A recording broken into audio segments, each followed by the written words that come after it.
बड़ी खबर, तुर्की ने रूस को अब चेतावनी दी है, जहां तनाव बढ़ाने से बचने की यह सलाह दी गई है और काला सागर में कार्गो शिप पर हमले से तुर्की में भी गुस्सा है।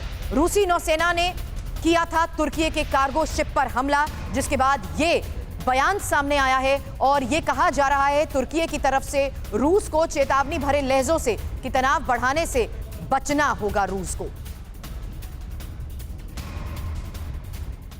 इस बीच बेलारूस के राष्ट्रपति अलेक्जेंडर लुकाशेंको ने परमाणु हमले की धमकी दी है। पोलैंड, लिथुआनिया और लातविया को लुकाशेंको की यह धमकी, जहां बेलारूस पर किसी भी तरह का हमला बर्दाश्त नहीं किया जाएगा। हालांकि यह भी कहा जा रहा है कि अगर हमला किया गया तो परमाणु हथियारों का भी हो सकता है इस्तेमाल। एक बार फिर से बता दें, युद्ध के इस हालात के बीच ये बड़ा बयान सामने आया है, जहां अब लुकाशेंको ने राष्ट्रपति अलेक्जेंडर, बेलारूस के राष्ट्रपति लुकाशेंको की तरफ से परमाणु हमले की ये चेतावनी दी गई है।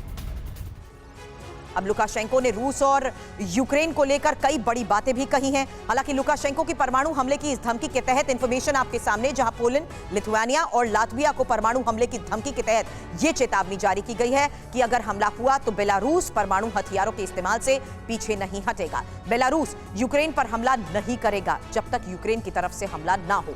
यूक्रेन के खिलाफ रूस का स्पेशल मिलिट्री ऑपरेशन पूरा हो चुका है और यूक्रेन ने अगर युद्ध जारी रखा तो उसका नामो निशान मिट जाएगा। बेलारूस में वागनर लड़ाकों की तैनाती का फैसला भी मेरा ही था।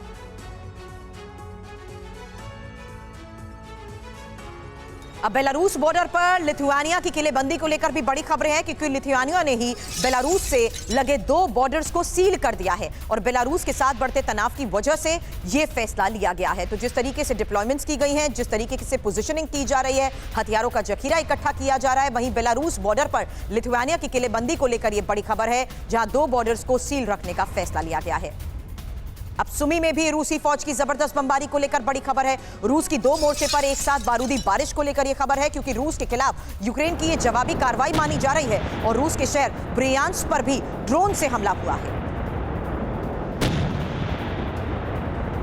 अब यूक्रेन के सुमी, कुपियांस्क और रूस का शहर ब्रियांस्क में जबरदस्त जंग जिस तरीके से चल रही है, यूक्रेन के निशाने पर रूस का शहर ब्रियांस्क आखिर है क्यों, इसकी भी वजह समझ लीजिए। ये जो लोकेशंस आप देख रहे हैं, यही वो मूवमेंट्स हैं जहां पर अभी फिलहाल आर पार की ये जंग जारी है और 2 दिन में ब्रियांस्क पर 10 बार ड्रोन अटैक को लेकर ये बड़ी खबर सामने आ चुकी है। हालांकि महत्वपूर्ण ये भी है कि किस तरीके से रूस की तरफ से दावा यह किया जा रहा है कि यूक्रेन के हमलों को वो नाकाम कर चुका है और यूक्रेन की सेना ने जिस तरीके से युद्ध की रणनीति को बदला है, ये मूवमेंट्स, ये डिप्लॉयमेंट्स, ये लोकेशंस बहुत महत्वपूर्ण हो जाते हैं, क्योंकि रूसी सेना को उलझाने के लिए ही सीमाई शहरों पर हमलों को तेज करने की इस रणनीति पर यूक्रेन आगे बढ़ रहा था। जबकि रूस की तरफ से दावा यह किया जा रहा है कि उसने यूक्रेन के इन तमाम हमलों को नाकाम भी कर दिया है। हालांकि युद्ध के मैदान में जिस तरीके से लगातार आमने सामने की ये जंग हो रही है, वहीं कई बड़ी खबरें हमारे पास है, क्योंकि युद्ध के मैदान में ही ब्रिटिश टैंक भी उतर गया है। चैलेंजर 2 को लेकर यह बड़ी खबर है। जर्मन टैंक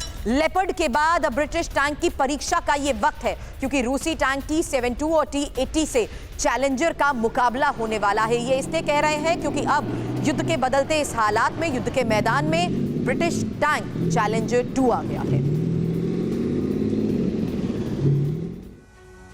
और एक और बड़ी खबर, जहां रूसी राष्ट्रपति व्लादिमीर पुतिन का यह बड़ा ऐलान, रूस के कब्जे वाले यूक्रेनी इलाकों में ट्रेन चलाने का प्लान है और लुहांस्क और डोनेत्स्क तक हाई स्पीड ट्रेन अब रूस चलाएगा।